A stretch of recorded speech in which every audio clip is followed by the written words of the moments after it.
மிக விரைவில் இலங்கைக்குள் களமிறங்க போகும் அமெரிக்க படையினர் பரபரப்பாகும் இலங்கை நாடு.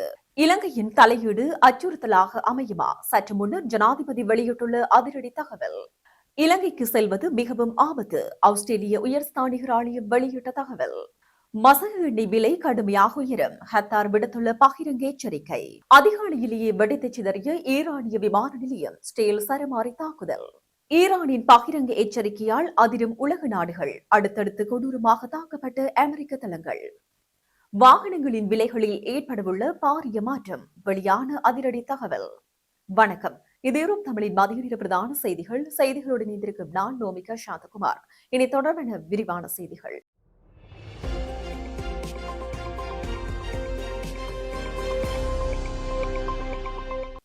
கடந்த சனிக்கிழமை ஈரானிய போர்க்கப்பல் இலங்கைக்கு அருகில் அமெரிக்காவால் தாக்கப்பட்டதை தொடர்ந்து போர் பதற்றங்கள் இலங்கைக்கு ஊடுருவுமோ என்ற அச்சநிலை தற்போது எழுந்துள்ளது.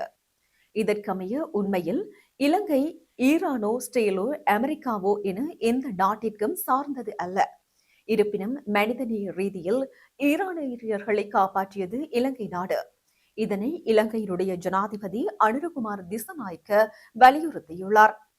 இதற்கமைய இலங்கையை அடுத்து வந்தடையும் மற்றொரு ஈரானிய கப்பலும் பெரும் பதற்றத்தையும் அதிகரித்திருந்தது. இதற்கிடையில் தற்போது ஈரானிய கப்பல்களையும் அதன் மக்களையும் பாதுகாத்து வரும் இலங்கை அரசாங்கத்திற்கு இது எதிர்காலத்தில் ஒரு பாரிய சிக்கலாக மாறலாம் எனவும் அஞ்சப்படுகிறது. இதன் பிரகாரம் இலங்கையில் விரைவில் அமெரிக்க படையினர் தரையிறங்கும் சாத்தியப்பாடுகள் அதிகமாக இருப்பதாகவும் புலனாய்வாளர்கள் தெரிவிக்கின்றனர். மேலும் அமெரிக்கா மற்றும் ஸ்டேலுக்கு எதிர்ப்பு தெரிவித்து கொழும்பில் மாபெரும் போராட்டம் முன்னெடுக்கப்பட்டு வருகின்றமை குறிப்பிடத்தக்கது.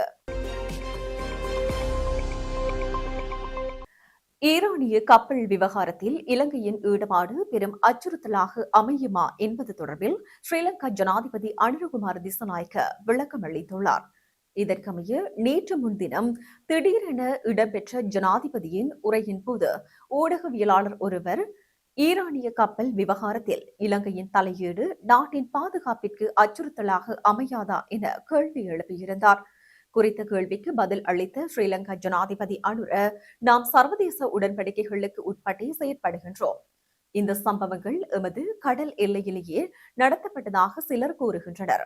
அவை உண்மையல்ல. ஈரான் கப்பல் மீதான தாக்குதல் எமது கடல் எல்லைக்கு அப்பால், ஆனால் எமது பொருளாதார வலயத்திற்குட்பட்ட பகுதியில் நடைபெற்றது. அந்த பகுதியில் நடக்கும் விடயங்களை எம்மால் கட்டுப்படுத்த முடியாது. ஏதேனும் ஒரு சம்பவம் நடந்தால் அதை தமக்கு சாதகமாக எவ்வாறு பயன்படுத்திக் கொள்வது என்ற மிகவும் கீழ்த்தரமான குறுகிய நோக்கத்துடன் செயற்படும் அரசியல் கட்சிகளே இவ்வாறான பிரச்சாரங்களை முன்னெடுத்து வருவதாக குறிப்பிட்டுள்ளார்.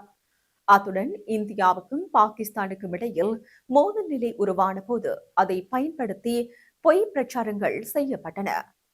அதேபோல் அமெரிக்கா பல நாடுகளுக்கு மேலதிக வரி விதித்த போதும் இவ்வாறான பிரச்சாரங்கள் முன்னெடுக்கப்பட்டன. டிட்வா சூறாவளியின் போதும் 1000க்கும் மேற்பட்டோர் உயிரிழந்துள்ளதாகவும் பெருமளவிலான வீடுகள் முற்றாக அழிந்துள்ளதாகவும் பல பொய்கள் பரப்பப்பட்டன. சர்வதேச ரீதியிலோ அல்லது உள்நாட்டிலோ அது இயற்கை அனர்த்தமாக இருந்தாலும் சரி, எந்த ஒரு சம்பவத்தையும் தமக்கு சாதகமாக எவ்வாறு மாற்றுவது என்றே இந்த அரசியல் குழுக்கள் சிந்தித்து வருகின்றன. இது குறித்து நாம் வருந்துகின்றோம். இது எந்த விதத்திலும் ஒரு தரப்பிற்கு இராணுவ ரீதியாக வழங்கப்பட்ட ஆதரவு அல்ல. எமது கடல் எல்லைக்கு அருகில் ஆபத்தில் இருந்து பல உயிர்களை காப்பாற்றுவதற்கான ஒரு மனிதாபிமான நடவடிக்கை மாத்திரமே எனவும் ஸ்ரீலங்கா ஜனாதிபதி அனுரகுமார் திசநாயக்க தெரிவித்துள்ளமை குறிப்பிடத்தக்கது.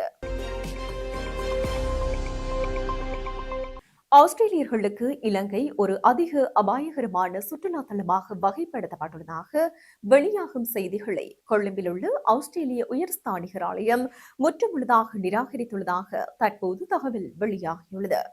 இதற்கமைய இலங்கைக்கான ஆஸ்திரேலியாவின் உத்தியோகபூர்வ சுற்றுலா அறிவுறுத்தல் மட்டத்தில் எந்தவிதமான மாற்றமும் ஏற்படவில்லை என உயர்ஸ்தானிகர் ஆலயம் குறிப்பிட்டுள்ளது.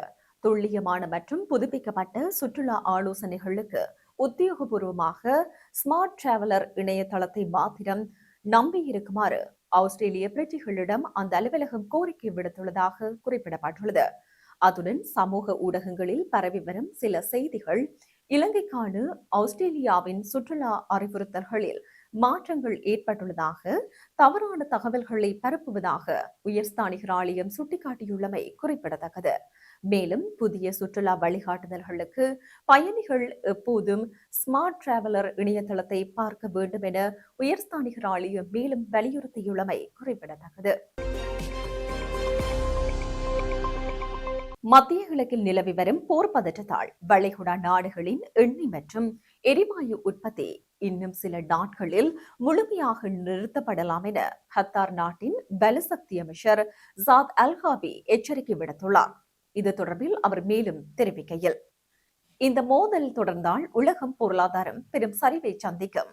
குறிப்பாக உலகின் 1/5 எண்ணெய் விநியோக பாதையான ஹார்முஸ் நீரிணை வழியாக கப்பல் போக்குவரத்து முற்றிலுமாக தடைப்பட்டுள்ளதால் அடுத்த 2 அல்லது 3 வாரங்களில் ஒரு பீப்பாய் மசகு எண்ணெய் விலை $150 வரை உயரக்கூடும். தற்போது சர்வதேச சந்தையில் பிராண்ட் ரக மசகு எண்ணெய் விலை 4.4% உயர்ந்து $89.17 எட்டியுள்ளது. அத்துடன் விநியோக தடை காரணமாக இந்தியா, சீனா, ஜப்பான் உள்ளிட்ட முக்கிய இறக்குமதி நாடுகளின் பொருளாதாரம் கடுமையாக பாதிக்கப்படும் என அஞ்சப்படுகிறது. ஏற்கனவே கத்தார் எனர்ஜி நிறுவனம் தனது திரவ இயற்கை எரிவாயு உற்பத்தியை தாக்குதல்கள் காரணமாக நிறுத்தி வைத்துள்ள நிலையில் போர் இப்போது நின்றாலும் நிலைமை சீராக பல மாதங்கள் ஆகும் எனவும் அவர் குறிப்பிட்டுள்ளார். அத்துடன் எரிபொருள் விலை உயர்வால் போக்குவரத்து மற்றும் அத்தியாவசிய பொருட்களின் விலை உயரும் அபாயம் ஏற்பட்டுள்ளதால் இது உலகளாவிய பணவீக்கத்தை மேலும் அதிகரிக்க செய்யும் என பொருளாதார வல்லுநர்கள் எச்சரிக்கை விடுத்துள்ளனர்.